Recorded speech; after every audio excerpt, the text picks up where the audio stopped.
Voilà, donc du coup je vais donner la parole à Guillaume qui va donc prendre le relais pour la deuxième partie. Merci Patrick. Et je vais inviter donc nos intervenantes à venir sur scène. Entre-temps, ça me permet de faire une petite transition habile, puisque bon, tout est interconnecté, hein, vous l'avez bien compris, les trois panels, tables rondes sont bien entendu toutes trois reliées. Et quand on parle de sciences et médias, on parle un peu aussi de sciences et grand public. Donc on va faire véritablement un focus sur ce grand terme de grand public, et on reviendra sans doute, je pense, dessus ce terme de grand public.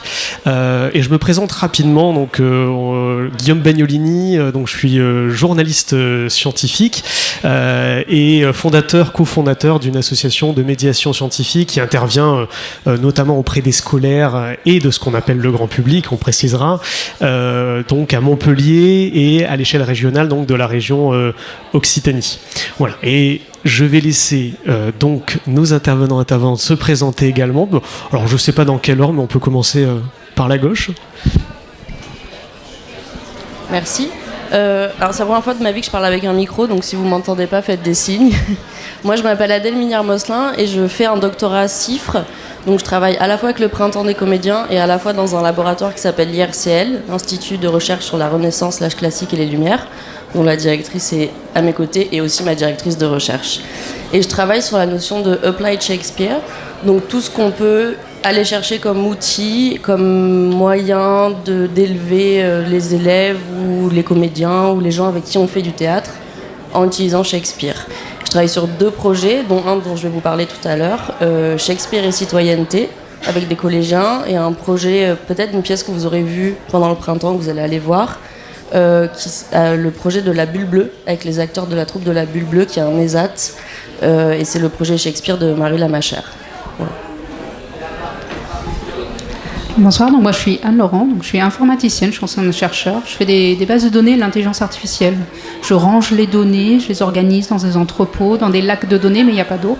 Et puis on va naviguer dans les données, les retrouver, les exploiter et essayer d'en tirer. Alors ce que nous on dit, on passe des données à ce qu'on appellerait de l'information et de la connaissance, mais là c'est au sens des informaticiens qu'on dit ça. Je suis aussi vice-présidente de l'Université de Montpellier sur les enjeux de sciences ouvertes et données de la recherche. Donc la science ouverte, c'est cette idée qui est vieille autant que la science, je pense, de vouloir rendre public, de diffuser, de partager autant que faire se peut les produits de la recherche. Ça a pris quand même une connotation encore plus forte. Il y a eu des sortes d'attaques de cette ouverture et diffusion des produits de la recherche, typiquement par les éditeurs scientifiques qui se sont un petit peu emparés de ces produits de la recherche. Puis il y a des choses qui se sont mises en place. Beaucoup, on a de la chance d'être en Europe et en France. Donc il y a des règlements et la loi pour une république numérique qui maintenant revient poser les choses de manière très claire, très factuelle et très actionnable par les scientifiques pour faire de tous ces produits de la recherche des communs de la recherche. Ce mot a déjà été employé par Olivier, je le reprends. Il est très présent à la MSH. Et je suis aussi directrice de l'Institut de sciences des données, donc une structure qui vient en appui pour... c'était un collègue du CNRS qui avait dit ça, pour faire de la donnée une sorte de glue dans l'interdisciplinarité, dans le lien qu'on peut faire de manière scientifique dans les projets qui mêlent des domaines des sciences, disait Olivier, même si c'est l'Institut de la science des données, on a dit ça, mais on a beaucoup réfléchi, on pourrait débattre longuement. À l'ISDM, juste vous dire qu'on a plusieurs actions, et notamment une action vers les filles pour promouvoir des rôles modèles de femmes, ça a été dit aussi, donc on a une action qui est menée en lien notamment avec Véronique Bellon-Morel d'INRAE, de l'Institut Convergence Digitag, donc le numérique et l'agriculture, en lien avec le CIRAD, avec INRAE, avec INRIA et avec l'Université de Montpellier. Et on accueille des jeunes filles, des jeunes élèves pour leur montrer que le numérique, déjà à quoi ça ressemble, parce que souvent l'informatique est vue comme une technologie et non pas comme une science, donc c'est pour amener cette réflexion. Et puis on l'a étendu récemment avec Isabelle Parot pour une semaine à l'UM, pour montrer aussi, pour créer des sessions d'une semaine qui viennent montrer aux collégiens et aux collégiennes à quoi ressemble la science. C'est la science en train de se faire dans les labos et dans les infrastructures. Bonjour, j'essaye d'apprendre aussi le micro. J'ai vu, tu l'as mis comme ça. Moi, je suis Ariane Abrieux, je suis biologiste, chercheuse INSERM. Et depuis quelques mois, j'ai rejoint Génopolis, qui est une structure dédiée à la médiation scientifique. Et donc c'est une structure qui a été imaginée il y a une vingtaine d'années par Marcel Méchali, un biologiste aussi. Et cette structure existe depuis 10 ans maintenant. Et c'était assez avant-gardiste à l'époque de la part de Marcel d'imaginer un lieu où pourraient se rencontrer des scientifiques, des citoyens, mais aussi des médecins, des industriels. Il n'avait pas pensé aux journalistes, mais on voit aujourd'hui que ça reste une opportunité. Et donc, cette structure, qui est soutenue par l'Université de Montpellier, le CNRS et l'INSERM, a développé un tas d'actions de médiation auprès du grand public, que ce soit sous la forme de conférences grand public, mais aussi des actions dans les lycées, dans les collèges. Il y a aussi un laboratoire à Génopolis qui permet d'accueillir des jeunes scolaires pour faire des ateliers de manipulation.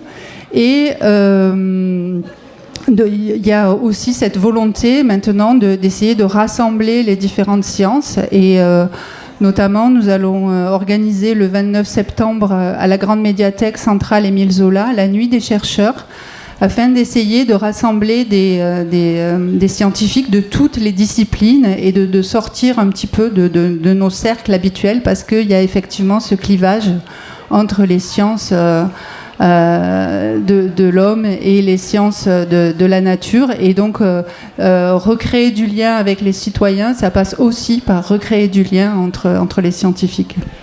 Et c'est vrai que c'est à préciser donc la nuit européenne des chercheurs, parce qu'elle n'était pas organisée à Montpellier, donc c'est vrai que c'est un événement pour cette année, et c'est extrêmement intéressant de l'avoir à Montpellier alors qu'il était présent dans plein de villes en France métropolitaine. Oui, c'est depuis 2010 qu'il n'est plus à Montpellier, donc on espère que vous serez nombreux à venir en tant que public et en tant que scientifique. Très bien, Florence nous a rejoint, Olivier n'a pas bougé, voilà, il est bien positionné. Et donc je vous propose de commencer la table ronde. Alors le menu, bon, vous l'avez compris, c'est toujours le même, hein.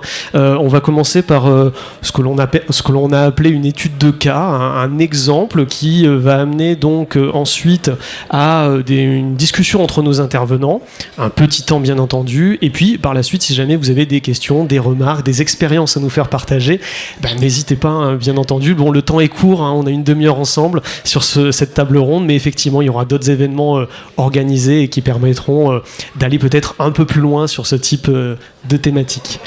Et donc je vais commencer par peut-être l'étude de cas, hein, Shakespeare et citoyenneté. Alors Shakespeare et citoyenneté. Oui, on en a parlé un tout petit peu au tout début, mais peut-être nous dire donc exactement qu'est-ce que c'est que ce projet, qu'est-ce qu'il a amené, et justement ces interactions entre scientifiques et grand public.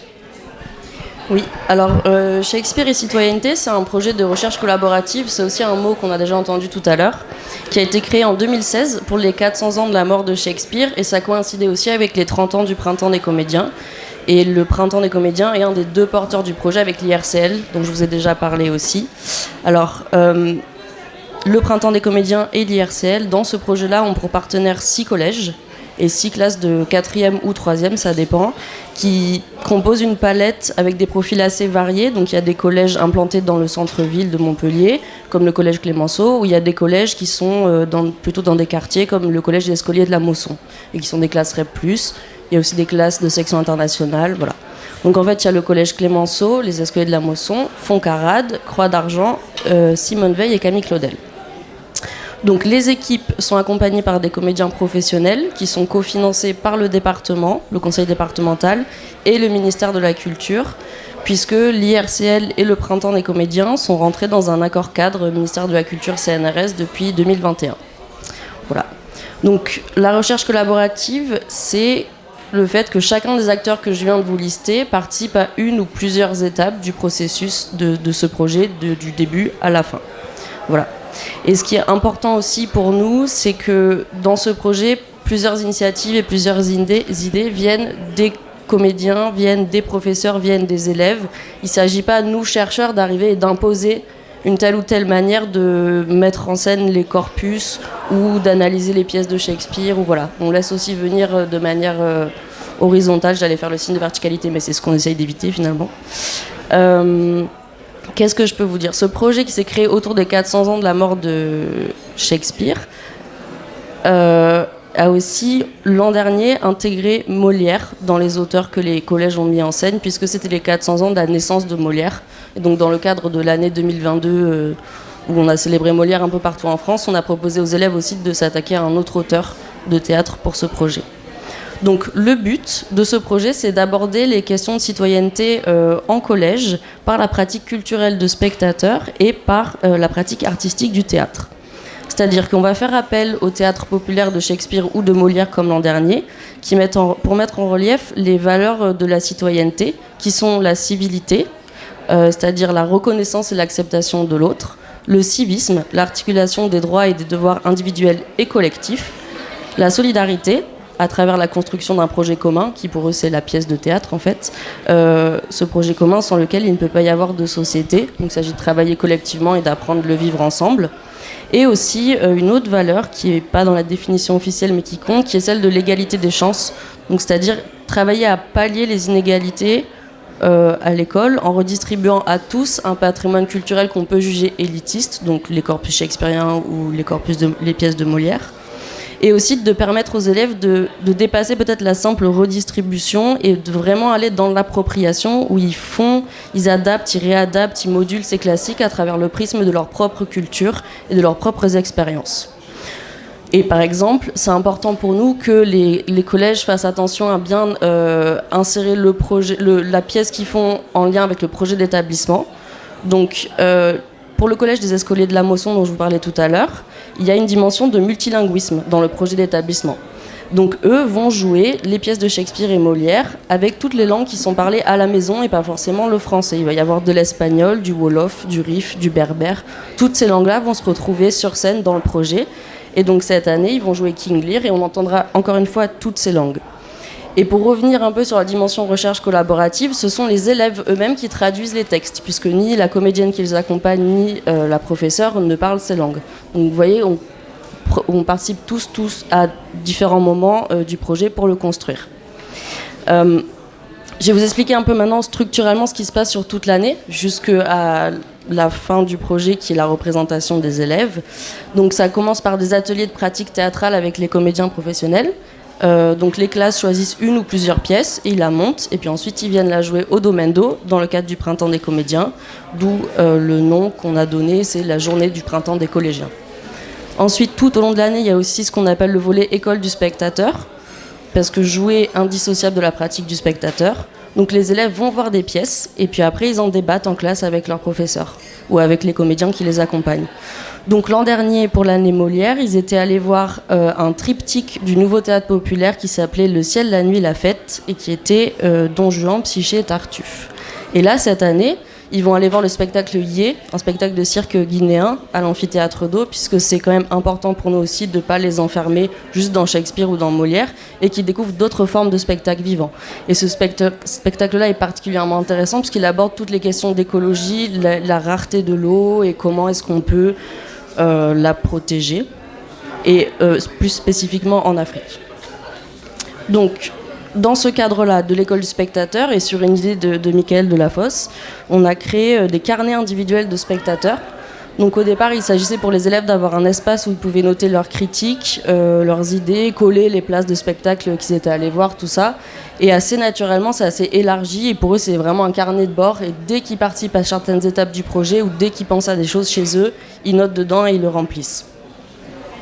Ensuite, avec mes collègues chercheurs, il y a aussi le volet des mini-conférences, où là, puisque c'est important de déplacer les différents acteurs dans ce projet, les chercheurs se rendent dans les classes et viennent faire une mini-conférence devant les élèves sur un thème choisi par rapport à la pièce. Donc par exemple, Florence s'est rendue au Collège des Escoliers de la Mosson et de Croix d'Argent pour parler de King Lear, notamment la scène de la tempête.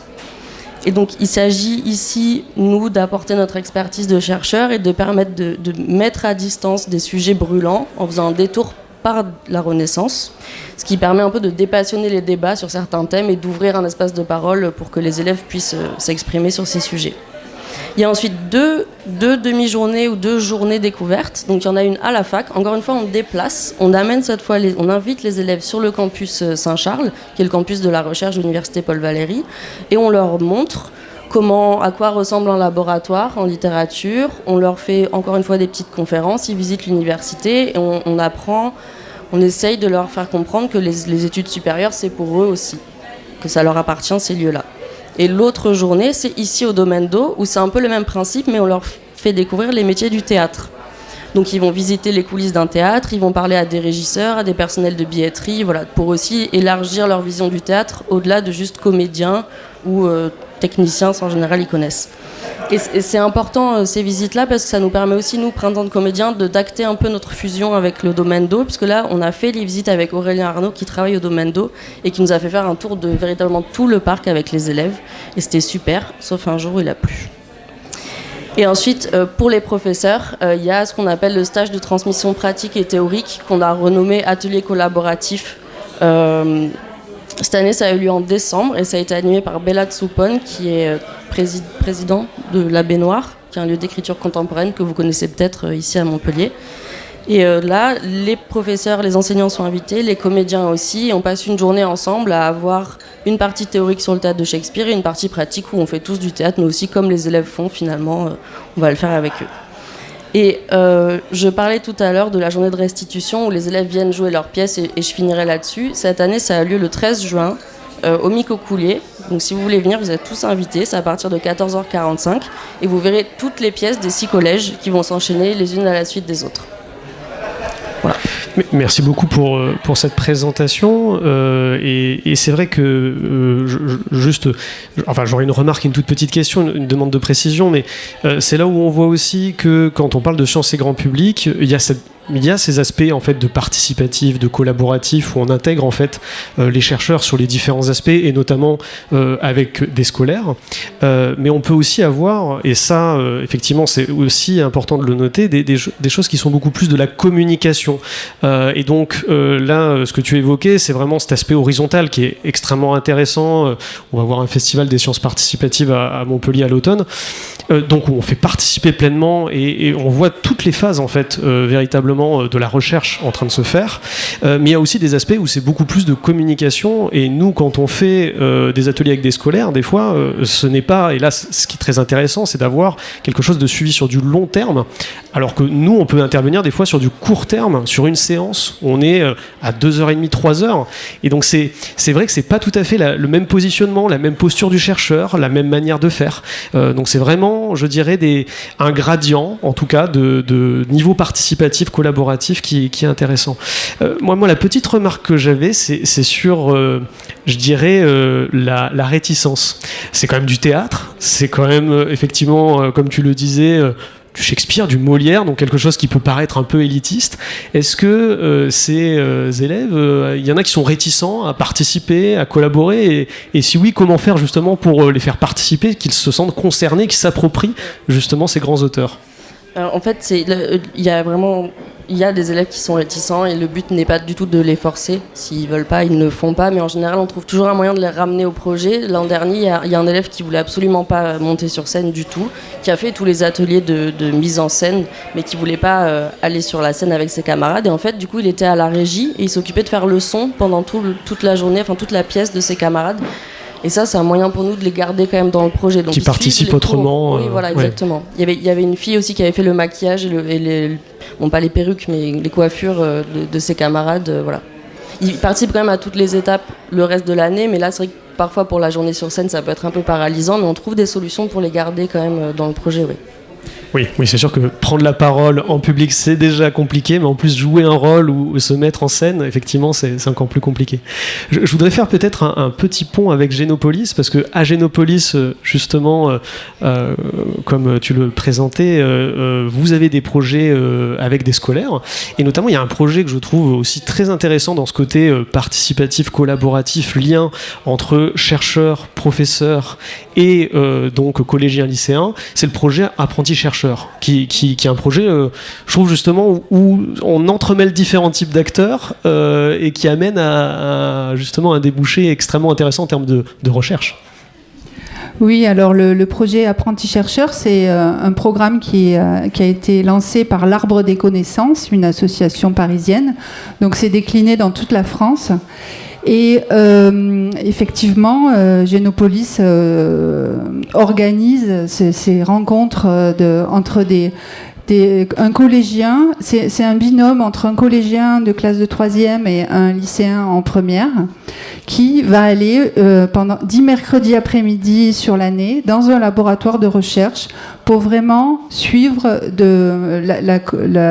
la conception d'un projet de recherche. Alors, identifier la question, faire quelques expériences, monter ses résultats, et ça va jusqu'à l'organisation d'une cérémonie officielle où tous présentent à l'oral avec un micro leur stage et partagent leurs impressions, ce qu'ils ont appris. Là, il y a eu 3 de ces cérémonies la semaine dernière qui se sont tenues à Montpellier. Et systématiquement, il y a un enthousiasme de ces jeunes. C'est vraiment, on voit que c'est quelque chose qui fonctionne très bien parce qu'ils ont découvert un métier, ils ont appris comment fonctionnait un scientifique. Ça leur permet de un petit peu dédramatiser, de voir qu'il y a une convivialité, de la curiosité, de la rigueur. Et c'est vraiment très très formateur pour ces jeunes. Et il y a aussi effectivement le fait d'associer comme ça collège et lycée la possibilité de recréer de la mixité sociale par ce dispositif. Tout à fait. C'est vrai que le duo collégien-lycéen marche très très bien, et c'est une très bonne idée d'associer justement collégien-lycéen, d'avoir des ponts aussi. Et souvent c'est des doctorants d'ailleurs aussi qui jouent le rôle de chercheurs. Donc il y a un pont vraiment jusqu'au bout, quoi. Oui, le doctorant est un chercheur, mais... oui. Non, mais je veux dire, on va dire un plus jeune, quoi. Ouais. Oui, ça, c'est formateur aussi pour tous les personnels. Effectivement, ça... Oui. Je vois le temps filer, mais on n'a pas interrogé, et on a interrogé donc le pluriel, le singulier, on a interrogé quelques catégories, comme la catégorie médias. Science et grand public, effectivement, on a parlé de grand public. Et cette catégorie de grand public, elle peut être aussi questionnable. Donc là, on a parlé beaucoup scolaire. Il y a plein d'entrées dans le grand public, et je sais que, Olivier, tu voulais réagir par rapport à ça, cet aspect grand public, cette grande catégorie où, en fait, on dit beaucoup de choses en parlant de grand public sans forcément dire grand-chose. Oui, en fait, c'est vrai qu'il faut toujours se souvenir que la notion de grand public est une notion qui vient de l'univers du marketing et de la publicité, qui a été inventée au moment de l'arrivée de la consommation de masse, notamment dans l'après-guerre, et qui a invité justement ces professionnels de la vente et de la consommation à se demander mais comment toucher tout le monde, comment faire que tout le monde boive du Coca-Cola ou mange du Nutella. Et donc il faut toujours se dire et faire attention, parce que la transmission de la connaissance, ça ne se fait pas de la même façon que l'addiction au Nutella. On peut arriver à faire en sorte, à constituer, à avoir l'impression qu'il existe un grand public, parce que tout le monde mange du Nutella le matin. Enfin, en tout cas, il y en a qui ne devraient pas, mais tout le monde en a mangé à un moment. Mais de fait, il n'y a pas de grand public de la science, et ça on le sait aussi. Donc il faut faire un petit peu attention à cette catégorie qui est une facilité, mais il faut se souvenir d'où elle vient, et peut-être pas la transposer aussi facilement dans un domaine comme celui de la recherche académique. Parce que ce n'est pas une notion si innocente que ça, c'est une notion qui vise à une forme d'homogénéisation un peu artificielle d'un groupe humain, mais un peu par le bas, par des addictions, par la séduction, par des choses comme ça. Et je ne crois pas que c'est ce qu'on veuille faire, nous, quand on veut toucher le public. Voilà. Et donc, de fait, on le sait, hein, c'est une évidence quand on fait la sociologie des publics. Il n'y a pas un public, il y a des publics qui sont très différenciés, segmentés, comme on dit, parfois même très séparés. Et surtout, les publics n'existent pas, on les fabrique finalement. On les fabrique pour le pire, parfois, dans le cas justement de l'idéologie politique ou de la publicité. Mais on peut aussi les fabriquer pour le meilleur. Et moi, c'est ce que je retiens des différentes initiatives qui ont été évoquées. L'initiative de l'IRCL, l'initiative par exemple de Digifille, d'Anne Laurent, et des autres qui travaillent avec elle sur ce projet. L'initiative de Génopolis, c'est que finalement, justement, avant que la formation de public pluriel se fossilise, devienne un destin social et économique, il faut intervenir dès le moment de l'école.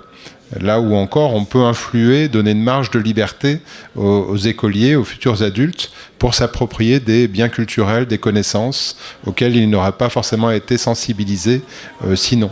Et donc, il me semble, la leçon à retenir, c'est que le public, ça se construit. Ça se construit, et donc il faut thématiser, il ne faut surtout pas considérer le public comme un donné, comme quelque chose qui est déjà là, de dire tiens, comment on va le rejoindre, comment on va le toucher. Non, ça c'est une question pour publicitaire. Nous on ne fait pas ça. Nous, les publics, on les construit, on les éduque, on les crée par l'éducation. Et donc il me semble que si on arrive à percevoir les choses comme ça, on peut justement donner toute leur puissance à des projets tels que ceux qui ont été évoqués. Alors, je voudrais rebondir sur ce que tu viens de dire sur la construction des publics. C'est Jean Varela qui devait être assis à ma place là, mais compte tenu des annulations et de la météo, il n'a pas pu revenir avec nous. Et je voudrais dire que s'il coporte ce projet avec nous, Shakespeare et Citoyenneté, c'est justement pour construire ces publics et sensibiliser les adolescents au théâtre. Et Adèle, qui a très clairement expliqué le projet, donner la palette des collèges avec lesquels on travaille et la diversité des collégiens avec lesquels on travaille, l'idée, c'est justement de toucher des publics qui ne sont pas forcément sensibilisés au théâtre. Donc il y a les élèves, et quand on va aux Escoliers de la Mosson en début d'année, chaque année, et qu'on leur demande ce que c'est que le théâtre pour eux, on a toujours le même type de réponse, c'est pour les blancs, c'est pour les riches et c'est pour les vieux. Donc on sait d'où on part, et on ne sait pas le chemin qu'on va parcourir, mais on sait d'où on part, et on est aussi conscient que pour que ce projet ne se termine pas au bout de l'année scolaire, quand on n'aura plus accès à eux, il faut qu'on implique les familles. Donc une des premières choses qu'on fait dès la rentrée, c'est d'inviter les parents d'élèves, et on les a invités sur le campus de l'université, parce que c'est intéressant aussi de rendre concret ce que c'est que l'université. Pourquoi ils sont au collège, pourquoi ils vont aller au lycée, pourquoi ils doivent passer le bac, qu'est-ce qu'il peut y avoir après le bac. Donc on les reçoit à l'université, sur le campus, et on reçoit les familles aussi, on leur explique le projet, et on leur dit que le projet ne pourra pas avoir lieu sans eux, qu'on a besoin des parents, qu'on a besoin de l'implication des parents, qu'on a besoin que les parents soient fiers de ce que vont faire leurs enfants. Et les parents viennent, donc ils viendront mardi 13, voir leurs enfants à l'œuvre. Et tout au long de l'année, ils participent à construire des costumes. Nous échangeons, les enseignants échangent avec eux. Et ça, c'est aussi pour que les parents sachent que la pratique de théâtre peut se poursuivre en dehors du projet. Et Adèle a mentionné l'école du spectateur. On sait que la pratique de comédien que ces élèves vont avoir pendant 1 an, ils ne vont probablement pas la poursuivre en dehors du dispositif, mais en revanche, la pratique de spectateur qui se sera faite tout au long de l'année, où ils auront peut-être appris à considérer le lieu théâtral, qui au départ les impressionne beaucoup, où ils considèrent que c'est pas un lieu pour eux, ils se sentent pas chez eux, eh bien ils se sentiront un peu plus chez eux, et peut-être qu'ils auront envie de continuer à y aller, et avec leurs parents, puisqu'ils ne sont pas majeurs. Et peut-être une dernière chose sur le projet. Quand Adèle parle de recherche collaborative, ce projet, au départ, il s'est construit comme un projet de valorisation de la recherche. Et c'est pour ça que nous, chercheurs de l'IRCL, sommes allés dans les classes, sommes allés au printemps faire des conférences, etc. Et on s'est assez vite rendu compte qu'en faisant ça, on mettait notre théorie du théâtre populaire shakespearien, parce qu'il s'agit bien à l'origine d'un théâtre populaire et pas élitiste, c'est un théâtre d'art exigeant, certes, mais c'est un théâtre de questionnement qui appelle le débat, qui n'impose pas de réponse. Donc c'est un théâtre éminemment citoyen et c'est un théâtre inclusif. Et on s'est rendu compte que finalement, Shakespeare, on ne l'abordait pas comme une série de textes et de corpus, mais comme un dispositif. Quel lieu théâtral, des lieux théâtraux inclusifs, circulaires, qui appellent à faire communauté et qui instaurent un lien de confiance, de proximité, de complicité avec le public. Et de considérer Shakespeare comme un dispositif, ça nous conduit aussi à revoir nos propres objets de recherche et de confronter Shakespeare à des élèves qui ne vont jamais au théâtre, n'ont aucun respect pour l'auteur Shakespeare, le déconstruisent. Ça nous amène aussi à revoir nos perspectives par rapport à cet objet-là et à nous demander quelles sont les dynamiques contemporaines de cet héritage-là. Donc on le construit en objet de recherche. En fait, ce projet est devenu pour nous un objet de recherche sur lequel on publie et sur lequel on communique dans des colloques et des congrès.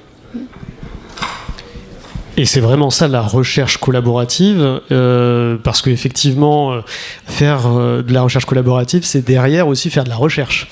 Et c'est vrai que je prends un autre exemple sur un autre domaine. À Montpellier, on a le projet Bresse, qui est un projet fait entre Géosciences et les Artivistes, donc une association de sciences participatives et d'ingénierie participative et le laboratoire donc Géosciences, sur la pollution atmosphérique à l'échelle de quartier. Et en fait, au tout début, c'était une demande citoyenne de dire on veut savoir à l'échelle de notre quartier quelle est la pollution atmosphérique, et c'était une demande adressée aux chercheurs, et les chercheurs se sont dit ça va devenir une question de recherche. Et cette recherche, on va la mener avec les habitants du quartier tout au long de la confection de l'hypothèse jusqu'à la publication. Ils viennent de publier dans un magazine international de recherche scientifique. Et ce que je trouve très intéressant, c'est justement d'associer sur les différents aspects le grand public.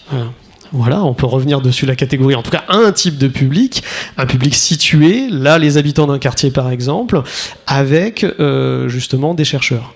Et juste avant de vous passer la parole, je voulais rebondir sur deux choses, une qui a été évoquée par Olivier et également Florence, c'est le côté de commun, que je trouve extrêmement intéressant si on veut associer justement des publics hétérogènes. Cette notion de commun, de diffusion de la connaissance scientifique et de partage en fait, véritablement des données de la recherche, ça se fait à travers notamment tout ce qui concerne, je dirais ce mouvement, enfin je sais pas si je peux appeler ça un mouvement, mais en tout cas la science ouverte, les données, la recherche, les publications, et plus que ça, c'est extrêmement important que tout le monde puisse y avoir accès et que ça reste pas, je dirais, une affaire soit de spécialistes, soit de personnes qui ont les moyens de pouvoir accéder justement à ce type de données. Et c'est là où effectivement Merton vient à notre secours avec son idée de communisme ou communalisme, donc avec cette idée de bien commun. La science avant tout, c'est effectivement un bien commun et ça devrait être un bien commun. Oui, tout à fait. Alors, il ne suffit pas de diffuser, de partager, je pense que c'est aussi l'objet des discussions là, mais effectivement la dynamique, le mouvement, après les termes diffèrent selon les personnes qui parlent, mais la dynamique de Sciences Ouvertes, c'est vraiment bien celle-ci, que d'ouvrir autant que faire se peut. Donc le principe, c'est on ouvre autant que possible, on ferme seulement quand c'est nécessaire. Donc la fermeture est l'exception, dirait Agnès Robin qui est partie. Je parlerai sous son contrôle sinon. Et c'est vraiment important. Donc effectivement, on peut ne pas diffuser, ne pas partager si par exemple il y a un devoir de protection du patrimoine scientifique, un devoir de protection parce que les données sont... Alors on pense souvent aux données personnelles qu'on ne doit pas partager, mais je redonne souvent cet exemple qu'Arnaud Martin m'avait donné. Là, c'est le président du Conservatoire des espaces naturels et aussi enseignant-chercheur en écologie. Et il m'avait dit, mais on ne peut pas partager, par exemple, et ouvrir les données sur la localisation géographique des espèces rares de végétaux. Ce serait vraiment trop dangereux pour plein de raisons que vous pouvez entendre. Donc c'est juste pour vous donner ces principes qui sont au cœur de ça. Maintenant, c'est pas parce que... on ouvre nos productions scientifiques, que ce soit des données, même des algorithmes, des codes, des logiciels dont peut se dire que tout le monde peut s'emparer ou des publications. C'est pas si simple, hein. Donc voilà, tous les efforts de médiation, de transmission, d'explication, de dépouillement, de collaboration dans cette exploitation de ce matériau sont absolument nécessaires. Alors bien sûr c'est frustrant parce qu'il y a plein de sujets qu'on n'évoque pas, il y a plein d'angles morts, mais effectivement il y aura d'autres événements pour en discuter, on va dire plus longuement. Si jamais vous avez une, deux questions, une remarque, une critique, hein, pourquoi pas, c'est le moment. Donc je vous invite, alors je sais pas, est-ce que quelqu'un veut justement intervenir par rapport à ce qui s'est dit, par rapport à ce qui a été échangé maintenant ? Non. Eh bien écoutez, si tout est clair et si effectivement vous n'avez pas de remarques, on va basculer sur la dernière partie. Et merci à nos intervenants et intervenantes.